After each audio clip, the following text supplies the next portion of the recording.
அன்பே நான் உம்மை துதிக்கிறேன். அப்பா நான் உம்மை பார்க்கிறேன்.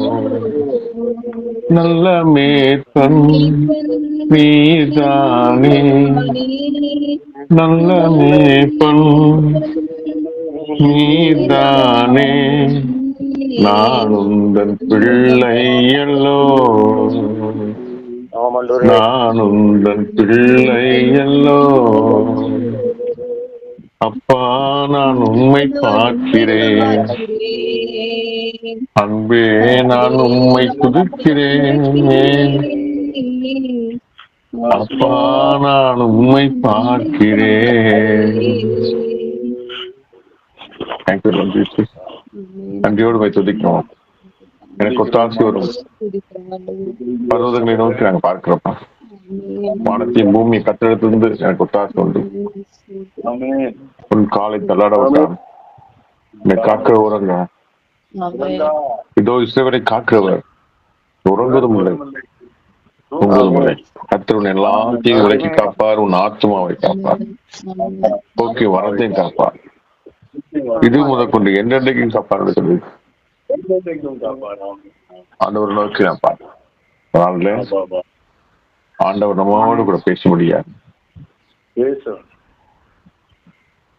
ஒவ்வொரு உள்ளம் திறக்கப்படுவதாக,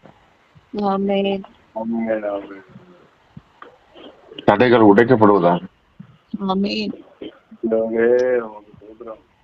பிரச்சனைகளை பார்க்கலாம். எங்களுக்கு கர்த்தர் பெரியவராக இருக்கிறார். மலைகளை உடைத்து நீக்கிறவர், மலை போன்ற பிரச்சனையை உடைக்கிறவர், அவருடைய வாழ்க்கையில் இருக்கிற தடைகளை உடைக்க வல்லவராக இருக்கிறார். மரித்து 4 நாள் ஆன அழுகி போன நாற்றம் எடுத்த சரீரத்தை ஜீவனோடு கொண்டு வருவதற்கு நம்முடைய சரீர பலவீனத்தை, வியாதியை சுகமாக்குவது எளிதான காரியம். வாழ்க்கையில் இருக்கிற கோலியாத்தை காற்றும் என்னோடு இருக்கிற தேவன் பெரியவர். ஆண்டவர் என்னோடு கூட இருக்கிறார், நம்மோடு கூட இருக்கிறார். அல்லேலூயா, அல்லேலூயா. எதுவும் எங்களை சேதப்படுத்த முடியாது. இயேசுவின் நாமத்தில் உனக்கு எதிராக உருவாக்கணும் எந்த ஆயுதம் வாய்க்காதே போகும் என்று சொல்லியிருக்கிறார். இயேசுவின் நாமத்தில் புது பலன் இறங்கட்டும். உன்னத கிருபையால் நிரப்புகிறார். இந்த கிருபை இறங்கட்டும் அப்பா, கிருபை இறங்கட்டும் அப்பா, இறங்கட்டும். வல்லமை இறங்கட்டும் அப்பா, மகிமை இறங்கட்டும். இயேசு கிறிஸ்துவின் நாமத்தாலே இந்த நாள்ல ஒரு ஆரோக்கியம், சுகம் உண்டாகட்டும். உள்ளான மனிதத்துல ஒரு விடுதலை உண்டாகட்டும். இயேசு கிறிஸ்துவின் வல்லமுள்ள நாமத்தில் நாங்கள் ஜெபிக்கிறோம். ஜீவன் நல்ல பிதாவே, ஆமென், ஆமென், ஆமென். 3 யோவான் உன் ஆத்துமா வாழ்கிறது போல நீ எல்லாவற்றிலும் வாழ்ந்து சுகமாய் இருக்கும்படி வேண்டுகிறேன். சகோதரர் இந்த அதிகாரத்திலே நமக்கு அருமையான வார்த்தை 2வது வசனம். பிரியமானவனே, உன் ஆத்துமா வாழ்கிறது போல நீ எல்லாவற்றிலும் வாழ்ந்து சுகமாய் இருக்கும்படி வேண்டுகிறேன். இல்லையா? இந்த இடத்துல ஒரு சுகத்தை குறித்து நாம் பார்க்கிறோம். அது எப்படிப்பட்ட சுகம்?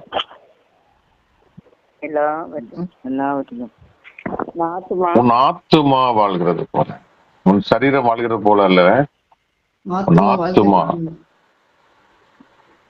எல்லாவற்றிலும் வாழ்ந்து சுகமா இருக்கும்படி வேண்டுகிறேன். அல்லேலூயா.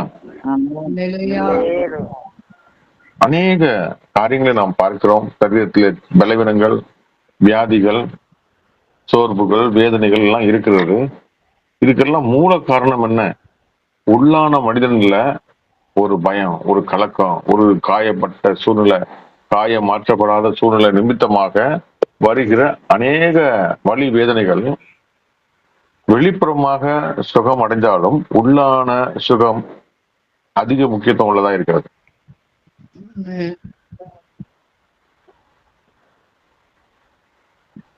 எனக்கு தலைவலி இருந்துச்சு, எனக்கு கால் வலி இருந்துச்சு, எல்லா வலியும் சுகமானாலும் மறுபடியும் அந்த வழி வந்துகிட்டே இருக்குது. காரணம், மனதுல ஒரு சமாதானம் இல்லை, மனநலத்துல ஒரு சந்தோஷம் இல்லை, ஒரு நிறைவான குணம் அடையல, ஆத்மாவில காயம் இருக்குது. உள்ளான மனிதன்ல காயம் இருந்தா வெளியில அடிக்கடி பிரச்சனைகள் வந்துகிட்டே இருக்கு. யோவான் 5ஆம் அதிகாரம் 14ஆம் வசனத்துல, யோவான் 5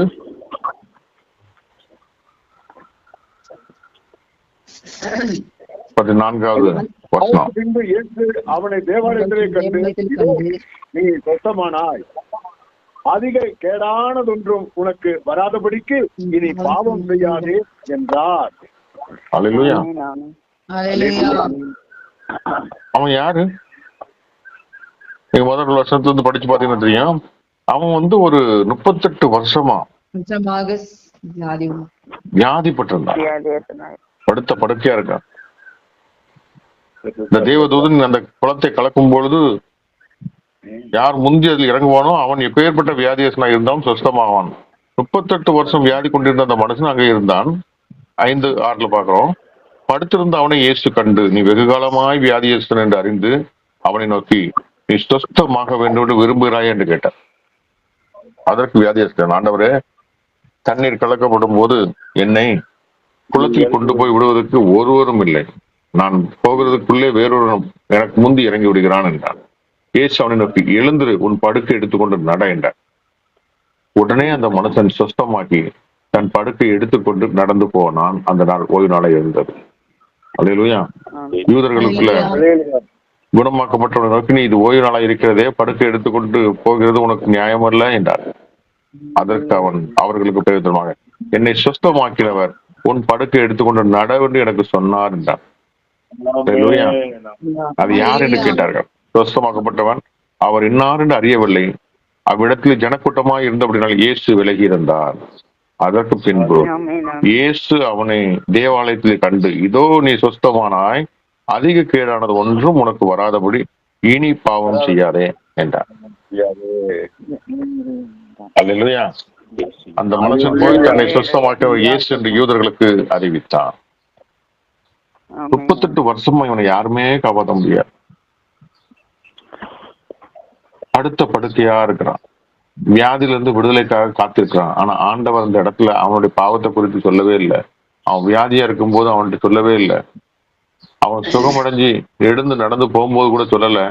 ஆனா பின்பு அவனை மறுபடியும் காணும் பொழுது, இதோ, நீ சொஸ்தமானாய், அதிக கேடானது ஒன்றும் உனக்கு வராதபடி இனி பாவம் செய்யாதே என்றார்.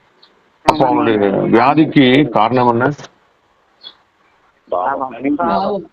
அல்லேலூயா. அது ஆண்டவர் அந்த வியாதியோடு இருக்கும்போது சொன்னாரா, இல்ல சுகமாக்கும் போது சொன்னாரா? சொல்லல. அல்லேலூயா.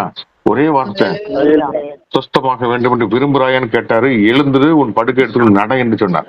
சில நேரங்கள் ஆண்டவர்கிட்ட நாம் வரும்போது உடனே அற்புதம் நடக்கும். டக்குனு போயிடும். போற ஸ்பீட்ல அதுக்கப்புறம் திரும்பி வரதே கிடையாது.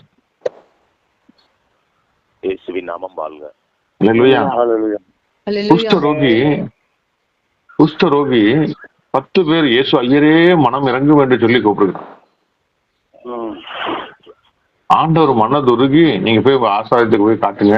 ஏன்னா அந்த காலத்துல ஆசாரியர்கள்னா யாஜக் சபை போதகர்கள் ஒரு சீட்டு எழுதி கொடுக்கணும். நம்ம டாக்டர் எப்படி நமக்கு கம்பெனில லீவ் வரணும் மெடிக்கல் சர்டிபிகேட் கொடுக்குறோமோ, அதே மாதிரி இவர் நல்ல சோமா இருக்கிறாரு அப்படின்னு சொல்லி எழுதி கொடுத்தானா ஊர்ல சேர்த்துக்கிடுவாங்க. அது வரைக்கும் ஊருக்கு வெளியில தான் புறம்பாக்கப்பட்ட வாழ்க்கையா இருக்கும்.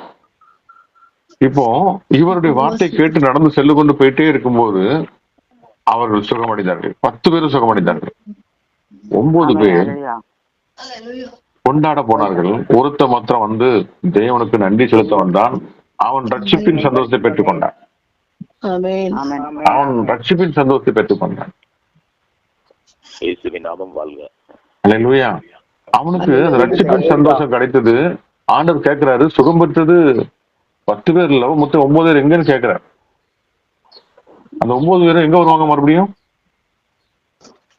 ஒரு திருப்பு நம்முடைய சரீரத்துல இருந்து ஒரு பிசாசு போகுதுன்னா அந்த பிசாசு அப்படியே உலகெல்லாம் சுத்தி மனாந்தரத்துல அலைஞ்சி 9 பேயோட மறுபடியும் ரொம்ப முன்னிலைமை காட்டிலும் அதிக கேடுள்ளதா வரும். அவங்ககிட்டயே வந்துடும். அப்போ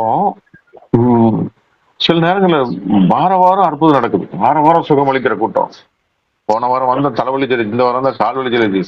ஆனா பரிபூர்ண சுகம் ஆகவில்லை. அதுங்கதான் அதனாலதான் சொல்றாரு, பிரியமானவனே, நான் உன் ஆத்மா வாழ்வது போல் நீ எல்லாவற்றிலும் வாழ்ந்து சுகமா இருக்கக்கூடிய வேண்டுகிறேன்.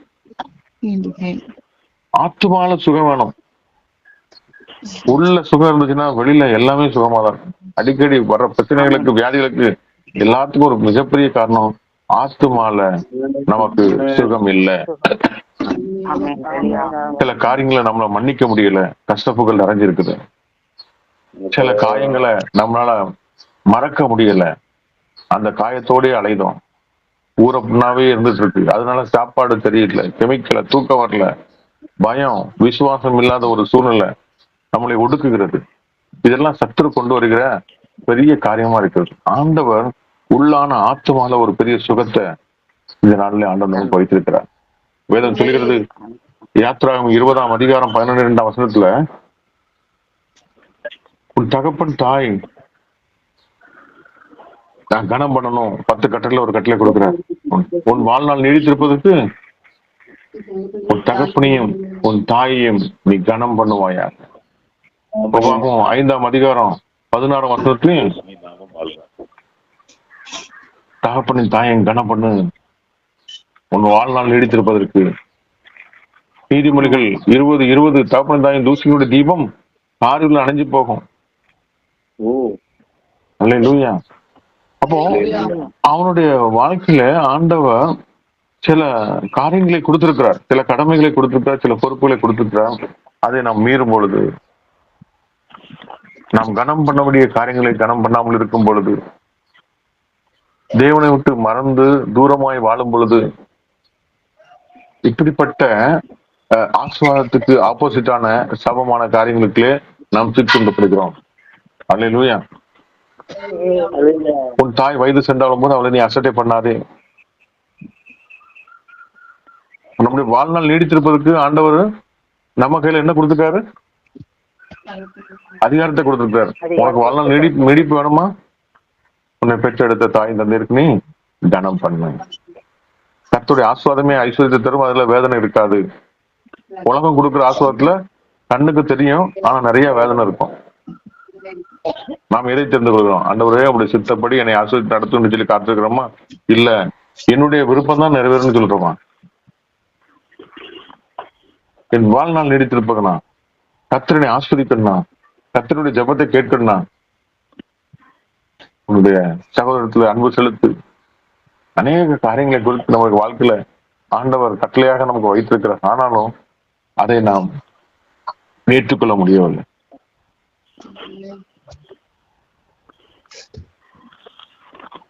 நமக்கு சுகம் வேணும், அதை விட முக்கியம் விடுதலை வேணும். பாவத்துல, சாபத்துல, வியாதியில, ஆத்மான நமக்கு ஒரு விடுதலை வேணும். நிறைவானது வரும்பொழுது குறைவானது எல்லாம் ஒளிந்து போக சொல்லுகிறது. அப்ப நிறைவானவர் நமக்குள்ள வரும்பொழுது நமக்குள்ள இருக்கிற எல்லா பலவீனங்களும் மாற ஆண்டவர் வல்லவராக இருக்கிறார். அல்லேலூயா. நீங்க லூக்கா 4ஆம் அதிகாரம் 18ஆம் வசனத்தை படிச்சு பாத்தீங்கன்னா, லூக்கா 4.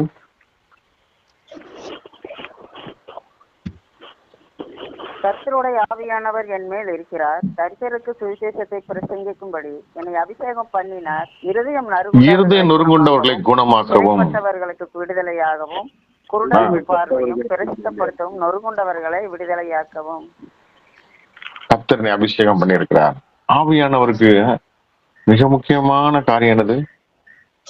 நற்செய்தி, ஆண்டவருடைய சுவிசேஷத்தை ஆண்ட சொல்லணும். 2வது, இருதயம் நொறுங்குண்டவர்களை குணமாக்கவும். எப்படிப்பட்ட குணம்? எப்படிப்பட்ட சுகம்? சரீரத்துல கை கால் பலவீனமா இருக்குதுங்கிறா, இருதயங்களை நொறுங்குண்டவர்களுக்கு குணம். இருதயத்துல உள்ள காயங்கள் ஆற்றப்படணும். சிறைப்பட்டவர்களை விடுவிக்கவும். அதுக்கப்புறம் தான் குருடருக்கு பார்வையடையும், பிரதிசப்படுத்தும், நொறுங்குண்டவர்களை விடுதலையாக்கவும். எப்படிப்பட்ட விடுதலை சொல்ற? நம்முடைய பலவீனத்துக்கு மிகப்பெரிய காரணம். அதிக கேடு உண்டானது ஒண்ணு உனக்கு வராதபடி இனி நீ பாவம் செய்யாது. ஆமென்.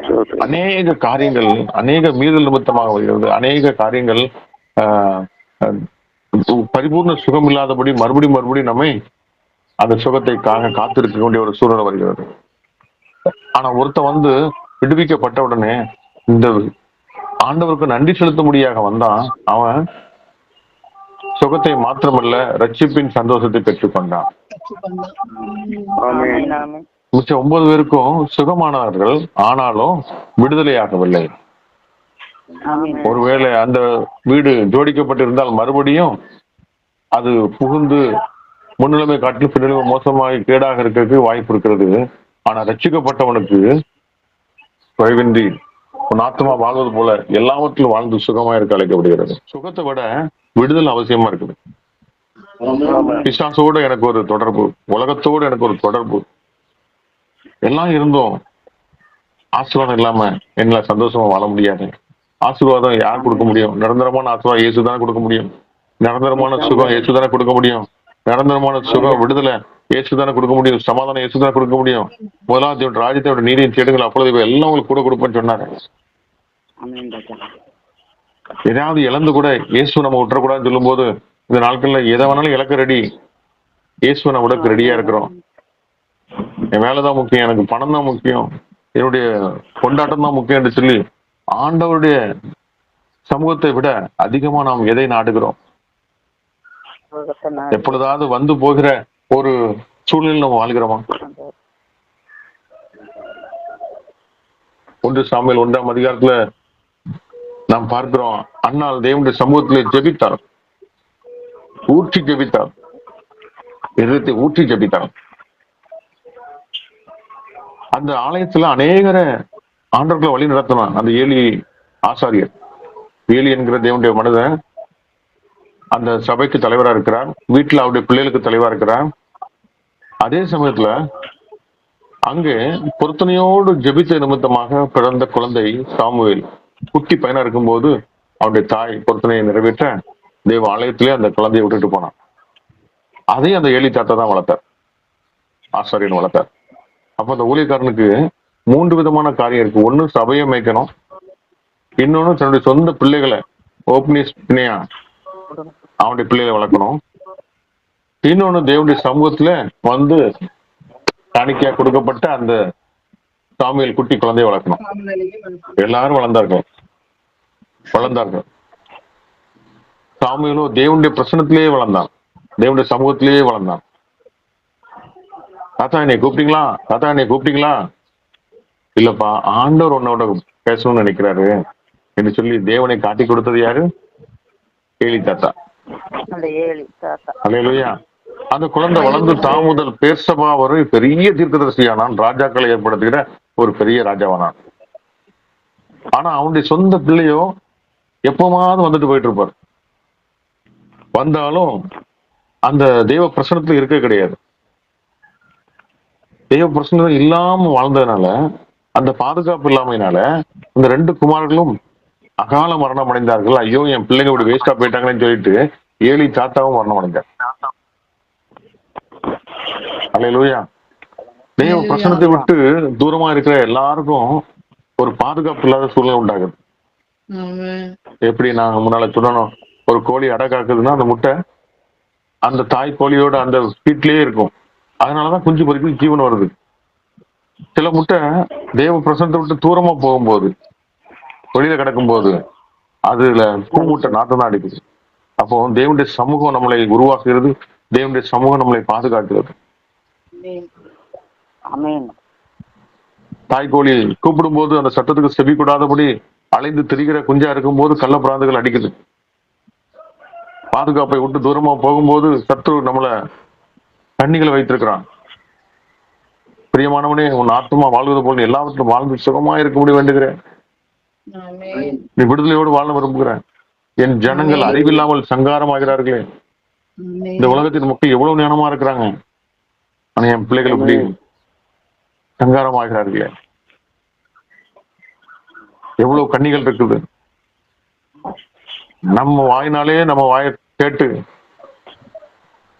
அநேக காரியங்கள் நம்ம சொல்ற நிமித்தமாக இருதயம் குத்துண்டு காயப்படுகிறோம். உன் வாய்மொழியினால் சிக்குண்டாய், உன்னுடைய நாவினாலே உன்னுடைய காரியத்தை கொண்டே உன்னை குற்றப்படுத்துகிற விசுவாசிகள் உண்டு.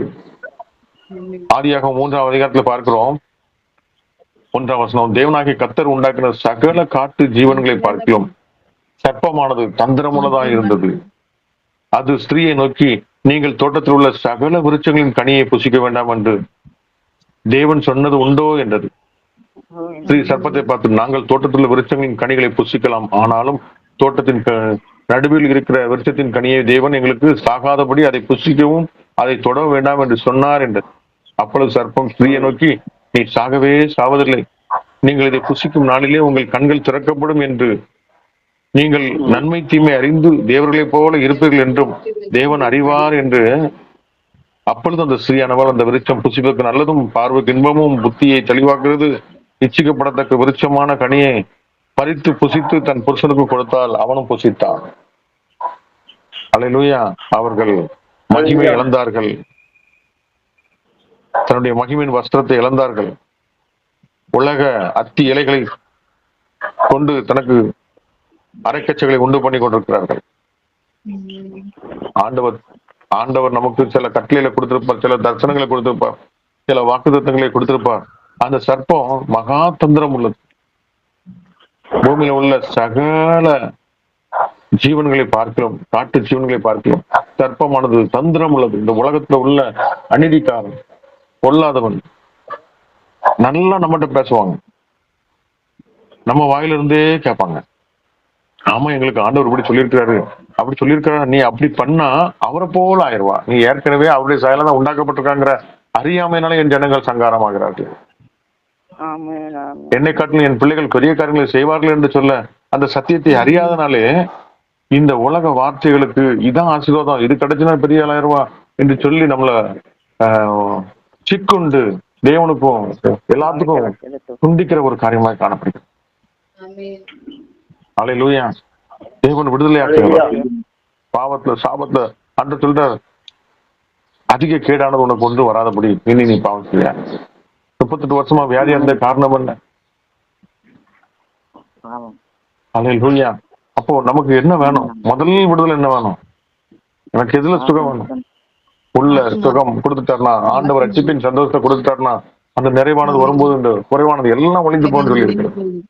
வெறுமனை சரீரத்துக்காக நீ கவலைப்படுறீங்களே, அல்லேலூயா. சரீர சுகத்துக்காக நம்ம அலைந்து திரிகிறோமே, சரீர விடுதலைக்காக அலைகிறோமே, ஆத்மா வெளியேறப்பட்டது. ஆத்மா அறிவில்லாம இருப்பது நல்லதில்ல, கால் துரிதமானவன் தப்பி நடக்கிறான் என்று சொல்லியிருக்கிறது. அல்லேலூயா. ஆகவே இந்த நாட்கள்ல ஆண்டவர் அப்படிப்பட்ட ஒரு தெய்வ பிரசனத்தை நாம் நாடுபடி வாஞ்சிக்கும்படி தெய்வ பிரசனத்துல நம்பிக்கைப்படுறோம், விசுவாசம் வரும், பாதுகாப்பை நம்ம உணர முடியும். பொல்லாத பாதுகாப்பு இல்லாத இடத்துல கூட தாவீது காட்டுக்குள்ள அவனையும் காத்துக்கொண்டான், தன்னை சுத்தி இருக்கிற ஆடுகளையும் காப்பாத்துறதுக்கு அவனுக்கு என்ன இருந்துச்சு? தேவனுடைய பிரசனத்துல அவன் வாழ்ந்தான். அல்லேலூயா. தேவனை சார்ந்து வாழ்ந்தான். உலக பாதுகாப்பை விட தேவனோடு கூட இருப்பது அவனுக்கு பெரிய பாதுகாப்பா இருந்தது. அல்லேலூயா. நம்முடைய வாழ்க்கையில இப்படிப்பட்ட பிரச்சனை ஏன் ஒன்றரை வருது? உலகத்துல ஒவ்வொருத்தரும் உண்டு, ஆனாலும் திறன் கொள்ளுங்கள், நான் உலகத்தை ஜெயிப்பேன். உன்னோடு கூட இருக்கிறவர், மலைகளை உடைத்து நொறுக்கி போடுகிறவர் அவன் கூட இருக்கிறாரு. உன்னோட தடைகளை உடைக்க முடியாதா? மறித்து அழுகி நாற்றம் எடுத்து 4 நாள் கலர் இருக்கிறவன உயிரோடு எழுப்ப முடியும், லாஸ்ட் ரூபாய் வெளியவான்னு எழுப்ப முடியும்னா நம்முடைய வாழ்க்கையில ஒரு சரீரத்துல சுகத்தை கொடுக்க முடியுமா? ஆண்டவரால முடியும். தேவனால முடியாத காரியம் ஒன்றுமே இல்லை. அவ்வளவு பெரிய ஆண்டவர் எனக்குள்ள இருக்கிறார். ஆகவே இந்த கோலியாத்தை என்ன பண்ண முடியும் என்று சொல்லி நீ நிந்திக்கிறது உன்னதமான தேவனுடைய நாமத்துல வருகிறேன் என்று சொல்லி ஜெயித்தான். உலகமோ கோலியாத்து பெரிய ஆளா பார்த்துட்டு இருந்துச்சு, இந்த நோயை பெரிய ஆளா பார்த்துட்டு, இந்த சூழ்நிலை பெருசா பார்த்துட்டு இருந்துச்சு. இதை காட்டிலும் ஆண்டவர் எனக்கு ஜீவனின் பலனா இருக்கிறார். நான் யாருக்கு பயப்படுவேன்? யாருக்கு அஞ்சுவேன்? கர்த்தர் எனக்கு ஜீவனின் பலனா இருக்கிறார். நம்ம எதை எடுக்கிறோம்? உலகத்துல நான் பலவீனப்பட்டிருக்கிறேன், நான் கஷ்டப்பட்டு இருக்கேன், நான் சோர்ந்து போயிருக்கிறேன்னு சொன்னா அவங்ககிட்ட இருந்து அனுதாபம் தான் வரும். அந்த அனுதாபம் நமக்கு தேவையில்லை. இந்த பலவீன நேரத்துல, இந்த பெரிய மலை போன்ற பிரச்சனைக்கு மத்தியில தேவனுடைய வார்த்தையை தேடுவோம். அல்லேலூயா. அவன் எம்மாத்திரம், புத்த சேதனம் இல்லாதவன் எம்மாத்திரம். நான் ஆராதிக்கிற தேவனை விடுவிக்க வல்லவராய் இருக்கிறார். நீ 7 மடங்கு அக்கினியை கூட்டினா கூட அது விடுவிக்க வல்லவராய் இருக்கிறார். அப்படி இல்லாட்டாலும் பரவாயில்ல, ஆமென் ஆமென் கிறிஸ்து எனக்கு ஜீவனின் பலனா இருக்கார், சாவு எனக்கு ஆதாயம். அல்லேலூயா. அப்படிப்பட்ட வார்த்தைகளை சொல்லி நாம் பிசாசு இந்த சரீரம் உலகம் எல்லாத்தையும் ஜெயிக்க நாம் அழைக்கப்பட்டிருக்கிறோம். அல்லேலூயா. ஆமென் ஒரு நொடி பொழுதுல சூழ்நிலையை மாற்ற வல்லவரா இருக்கார். நொடி பொழுதுல ஆமென் ஆமென் என்னுடைய ஜீவனும் என்னுடைய எதிர்காலம் என்னுடைய ஆயுள் எல்லாம் கர்த்தரை சார்ந்து இருக்கிறது. ஆமென் ஆமென் காற்றில் சுவாசமுள்ள மனுஷன் எனக்கு என்ன செய்ய முடியும்? அவன் ஏமாத்துறான். ஆமென் அல்லேலூயா. இதை அறிந்தவர்கள் தான் அவரை ஆராதிக்க முடியும். ஆமென் அல்லேலூயா. யோவான் 8ஆம் அதிகாரம் 11ஆம் வசனத்துல பார்க்கிறோம். யோவான் 8.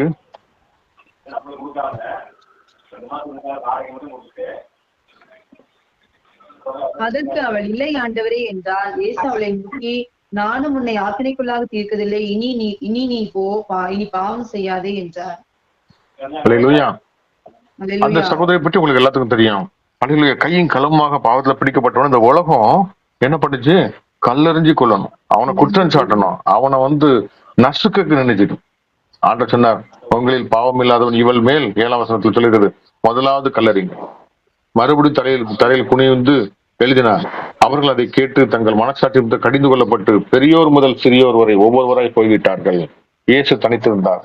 அந்த ஸ்திரீ நடுவே நின்றார். இயேசு நிமிர்ந்து அந்த ஸ்திரீயை தவிர வேறு ஒருவரும் காணாமல், ஸ்திரீயை உண்மையில் குற்றம் சாட்டினவர்கள் எங்கே? ஒருவனாயிலும் உன்னை ஆக்கினைக்குள்ளாக தீர்க்கவில்லையா? அதற்கு அவள், இல்லை ஆண்டவரே என்றார். இயேசு அவளை நோக்கி, நானும் உன்னை ஆக்கினைக்குள்ளாக தீர்க்கிறதில்லை, நீ போ, இனி பாவம் செய்யாதே. மறுபடியும் இயேசு ஜனங்களை நோக்கி, நான் உலகத்துக்கு ஒளியா இருக்கிறேன், என்னை பின்பற்றுகிறவன் இருளில் நடவாமல் ஜீவ ஒளி அடைவான் இருப்பான் என்றார். அல்லேலூயா. அப்போ எனக்கு நியாயம் தீர்க்கிற, என்னைய கல்லறிகிற எல்லா உரிமையும் என்னை படைத்த தேவனுக்கு தான் உண்டு. இந்த உலகம் புல்லாங்களும் கிடைக்கிறது. உங்களில் பாவம் இல்லாதவன் என்னை கல்லறின்னு சொல்லினா ஒருத்தனும் கல்லறிய முடியாது, எனக்கு எவனும் தீங்கு செய்ய முடியாது. ஆனா ஆண்டவர் மன்னித்தார், நிபந்தனை எல்லாம் மன்னித்தார், இனி பாவம் செய்யாது. அந்த சகோதரி மாத்தாளை போல பற்பல வேலையில கவனிக்கிட்டு இருக்கல. ஆண்டவருக்கு நான் அதை செய்யணுமே, ஆண்டவருக்கு நான் இதை செய்யணுமே, அந்த ஊழியத்தை தாங்கணுமே, அதை செய்யல. ஆண்டோடைய பாதத்திலே உட்கார்ந்தான். ஆண்டோடைய பாதத்தையே பற்றி கொண்டிருந்தால், ஆண்டோடைய வசனத்தையே கேட்டுக்கொண்டிருந்தால், நாளொன்று வந்தது, கண்ணீரால் நனைத்தாள், தலைமுடியால் துடைத்தாள், வெளியேறப்பட்ட பரிமள தலையத்தை உடைத்தாள், தேவனை ஆராதித்தாள். இந்த உலகத்துல பெருசா வேற எதுவுமே தெரியல, ஆண்டவரை விட பெருசா தெரியல. இந்த உலகத்துல அவன் கூட இருக்கிற சீடன் சொல்றான், யாரு? யூதாஸ் காரியத்துக்கு 30 வெள்ளிக்காசுக்கு கொடுக்கலாமே, ஏழை எளியலுக்கு கொடுக்கலாமே. உண்மையில ஏழை எளியலுக்கு அவனுக்கு அவ்வளவு பாசம் இருந்துச்சுன்னா அந்த 30 வெள்ளிக்காசு அவன் என்ன பண்ணான்? ஏழை எளியங்களுக்கு கொடுத்தானா? இல்ல. அவனுடைய வஞ்சனை எப்படிப்பட்டதா இருக்குது? ஐயோ 300 வெள்ளிக்காசுக்கு விற்கலாமே. இன்னைக்கு இந்த உலகம் அப்படியேதான் இருக்கு, மயமலமான காரியங்கள். ஆனா அவளுக்கு ஆண்டவர் தான் எனக்கு பெருசு, வேற எதுவுமே பெருசு. தேவனை மகிமைப்படுத்த உடைத்தால் ஆராதித்தாள். சகோதரி சொல்றா, நீ என்ன ஆண்டோடைய சமூகத்திலே உட்கார்ந்துட்டு இருக்கா? ஆண்டவருக்கு நம்ம அது பண்ண வேண்டாமா, இது பண்ண வேண்டாமா? அவள் வார்த்தையை கேட்டுக்கொண்டிருந்தா, தேவனுடைய பிரச்சனத்தோடு இருந்தா, வாஞ்சித்தா, ஆத்துமாலை பலன் அடைந்தாள். இந்த உலகம் அவளுக்கு பெருசா தெரியல, கர்த்தர் தான் பெருசா தெரிஞ்சது. அல்லேலூயா. வெளியேறப்பட்டதை உடைத்தாள். அந்த ரட்சிப்பின் சந்தோஷத்தை பெற்றுக்கொண்டார், தெய்வீக சுகத்தை பெற்றுக்கொண்டார், தன்னை விட்டு எடுபடாத நல்ல பங்கை பெற்றுக்கொண்டார். அல்லேலூயா, அல்லேலூயா. ஆகவே இந்த ரட்சிப்பின் சந்தோஷம் நமக்கு பரிபூர்ண சுகத்தை கொடுக்கும். தேவனை விட்டு ஒருவேளை தூரமா போயிருக்கலாம், ஆண்டவரே பரத்துரமா உமக்குவா நான் பாவம் செய்து இனி உடைய குமாரன் சொல்லப்படுங்க நான் பார்த்தனா இல்லும் போது முதல்ல ஆண்டர் கொடுக்கிறது விடுதலை, ரட்சிப்பின் விடுதலை. முதல்ல நம்மளை சுத்திகரிக்க விரும்புகிறார், இழந்து போன எல்லாத்தையும் மறுபடியும் கொடுக்க விரும்புகிறார். ஆண்டவர் அப்படிப்பட்ட தேவனா இருக்கிறார். அல்லேலூயா. ஆண்டவரே இந்த நாள்ல எனக்கு அப்படிப்பட்ட ஒரு பரிபூர்ண உள்ளான மனிதன்ல ஒரு சுகம் வேணும். அல்லேலூயா, அல்லேலூயா. எனக்கு ஒரு விடுதலை வேணும் ஆண்டவரே. வெறுமனே எனக்கு வெளியில கிடைக்கிற காரியங்கள் இல்ல, இது மறுபடியும் என்னை தாக்க கூடாதபடி ஆண்டவரே நிறைவான ஒரு நீர் மகிமையா வரணும் ஆண்டவரே. அல்லேலூயா, அல்லேலூயா, அல்லேலூயா. பிசாசுக்கு எதிர்த்து அப்பொழுது அவனை விட்டு ஓடி போவான். இயேசுவுக்கு சாட்சிகள் ஓடி போவான்னு சொல்லப்பட்டிருக்கிறது. தேவனே அல்லேலூயா, உம்முடைய சமூகத்துல நிக்கத்தக்கதாக, வல்லமையா நிக்கத்தக்கதாக, பலவீனர்களை கொண்டு கூட பலவான்களை ஆண்டவர் முறியடிக்கிற தேவனா இருக்கிறார். அல்லேலூயா. மாம்சத்தோட ரத்தத்தோட இல்ல, துரைத்தனோட ஆவியோட நமக்கு போராட்டம் உண்டு. ஆண்டவர் ஒருவேளை நமக்கு வாக்குத்தத்தம் கொடுத்திருக்கலாம், உனக்கு நான் காணான தருவேன்னு. காணான சுதந்திரிக்கிறதுக்கு நம்ம அரக்கர்களோட சண்டை போட வேண்டியது இருக்குது, பல தடைகளை தாண்ட வேண்டி இருக்குது. கர்த்தருடைய சமூகம் நமக்கு முன்பாக செல்லுமானால், தேவன் நம்மோடு கூட இருப்பார் என்று சொன்னால், வாக்குத்தத்தை நிறைவேற்ற வல்லவராக இருக்கிறார், நாம் சுதந்திரிக்க வல்லவராக இருக்கிறோம். அல்ல, நம்ம மாம்ச பலத்தோடு நாம் செல்ல முடியாது, மாம்ச பலத்தோடு நம் காணானுக்குள் பிரவேசிக்க முடியாது. உன்னதமானவர் நம்மோடு கூட இருக்க வேண்டியதா இருக்கிறது. நாம் தேவனை சார்ந்திருக்கும் போது அல்லேலூயா, பலவீனனும் தன்னை பலவான் என்று சொல்லுவானாக. அல்லேலூயா, இக்காலத்து பாடுகள் இனி ஒரு மகிமைக்கு ஒப்பானங்கள் அல்ல என்று சொல்லப்பட்டிருக்கிறது. அல்லேலூயா, இந்த சரீரத்தை அழிக்கிறவனை காட்டிலும் ஆத்மாவை பரலோகத்துக்கும் நரகத்துக்கும் விடுவிக்கிற தேவன் நமக்கு பெரியவராய் காணப்படுகிறார். அல்லேலூயா, அல்லேலூயா, என் மாம்சம் சரீரம் அழிந்தாலும் நான் என் தேவனை காண்பேன் என்று எப்படி யோபு பக்தன் சொல்கிறானோ, அல்லேலூயா, அந்த யோபுடைய வாழ்க்கையில இரட்டிப்பான ஆஸ்பத்தை கொடுத்த தேவன் எல்லா சிறையிருப்பையும் மாற்ற வல்லவராய் இருக்கிறார். விடுதலை உண்டாவதாக, ஒரு விடுதலை உண்டாவதாக, ஒரு அற்புதம் நடப்பதாக. அல்லேலூயா, உள்ளும் புறமும் மேய்ச்சலை கண்டடைத்தக்க மகிமை இறங்கும்படி நாங்கள் செபிக்கிறோம் அப்பா. அசைவாடுவீராக, தடைகள் விலகி ஓடுவதாக, அந்தகாரங்கள் விலகி ஓடுவதாக, பயமுறுத்துகிற பலவீனப்படுத்துகிற அவிசுவாசத்தை கொண்டு வர பொல்லாங்கன் கட்டப்படுவதாக. கிருபை இறங்கட்டும், புது வல்லமை இறங்கட்டும், மகிமை மூடுவதாக. அல்லேலூயா, அல்லேலூயா, ஜீவனை ஊதி நாங்கள் உயிர்ப்பிக்கிறோம். அல்லேலூயா, ஆத்துமால சரீர பலன் உண்டாகட்டும், மகிமை இறங்கட்டும், கோணங்கள் செவ்வையாக்கப்படட்டும், அங்கங்க இருக்கிற எல்லாரும் சத்துருடைய அரண்கள் நிர்மூலமாக்கப்படட்டும், பலவீனங்கள் பலத்தால் இடைக்கட்டப்படட்டும் இயேசுவின் நாமத்தினாலே. அல்ல நிறைவானது வரும்போது குறைவானது ஒளிந்து போன்னு சொல்லப்பட்டிருக்கிறது. உன்னத பலத்தால் இடைக்கட்டுகிற இயேசுவின் நாமத்திலே கிருபை இறங்கட்டும், கிருபை இறங்கட்டும், தேவ பிரச்சனைகளை ஆட்கொள்ளட்டும், ஆட்கொள்ளட்டும், மகிமைகளை வழி நடத்தட்டும், இந்த சமூகங்களை சூழ்ந்து இருக்கட்டும் ஆண்டவரே. இந்த பாதுகாப்பு எங்களோடு கூட இருப்பதாக. நல்லபடி பிள்ளைகளை நாங்கள் ஒப்புக் கொடுக்கிறோம் ஆண்டவரே. அல்லேலூயா, நீ சரீரத்து சமீபத்துக்கு மாத்திரமல்ல தூரத்துக்கு தேவனாய் இருக்கிற ஆண்டவரே. சுகம் உண்டாவதாக, பலவீனங்கள் மாறுவதாக. அல்லேலூயா, கான்சியஸ் வருவதாக, அந்த சகோதரனுக்கு கான்சியஸ் வருவதாக. பிள்ளைகளை நீ நினைத்துள்ள அறிந்து அறியாமல் செய்த குற்றங்கள் மன்னிக்கப்படுவதாக, சிறையிருப்புகள் மாறுவதாக இயேசுவின் நாமத்திலே. உயிர்த்தெழுந்த தேவ வல்லமை ஆண்டவரே, உயிர்த்தெழுந்த வல்லமை ஆண்டவரே, சரீரத்துல ஆத்மால ஆண்டவரே புது ஜீவன் உண்டாகட்டும், புது கிருபை இறங்கட்டும் அப்பா. அல்லேலூயா, நீர் அசைவாடுவீராக, நீர் அசைவாடுவீராக. பிள்ளைகளை ஆண்டவரை சோர்ந்து போக பண்ணிக்கிற மனம் அடிவாக்குற சிறையிருப்புகள் மாறுவதாக, மாறுவதாக. அல்லேலூயா, பயமுறுத்துகிற கோலியாத்துகள் முறிந்து விழுவதாக இயேசுவின் நாமத்தாலே. மலை போன்ற பிரச்சனைகள் பனி போல மாறுவதாக இயேசுவின் நாமத்தால். கர்த்தர் அப்படியே பெரிய காரியங்களை கொடுத்து ஜீவனின் பலனா இருக்கிறார். நான் யாருக்கு அஞ்சுவேன், யாருக்கு பயப்படுறேன்னு சொல்லி விசுவாசத்தை வர்த்திக்க செய்கிறாங்க. நீ போக வேண்டிய தூரம் வெகு தூரம். அல்லேலூயா, அல்லேலூயா, அல்லேலூயா, நீ புசித்து அப்பத்தையும் தண்ணீரை புசித்து ஆண்டவரே கர்த்தர் நமக்கு வைத்துக்கிற திட்டங்களுக்கு நேராக ஓடத்தக்கதாக. ஆண்டவரே, அல்லேலூயா, மலைகளை ஆண்டவரே தவிடு பொடியாக்குற. அல்லேலூயா, கூட்டமா எழுமட்டும் ஆண்டவரே. இந்த அக்னி அபிஷேகம் ஆட்கொள்ளட்டும் ஆண்டவரே, ஆட்கொள்ளட்டும் ஆண்டவரே. அல்லேலூயா, அல்லேலூயா, உங்க கிருபைகளை ஒப்புக் கொடுக்கிறோம், எங்களை தாழ்த்துகிறோம். தெய்வீக சுகம் பலன் ஆருக்கு உண்டாகட்டும். பிரியமானவனே, உன் ஆத்மா வாழ்வது போல எல்லாவற்றிலும் வாழ்ந்து சுகமாயிருக்க விரும்புகிறேன் என்று சொல்லி அந்த நாள்ல இருக்கு. அல்லேலூயா, பெரிய காரியங்களை செய்வராங்க. விடுதலை உண்டாகும் இயேசுவின் நாமத்தில் பிதாவே. ஆமென், ஆமென்.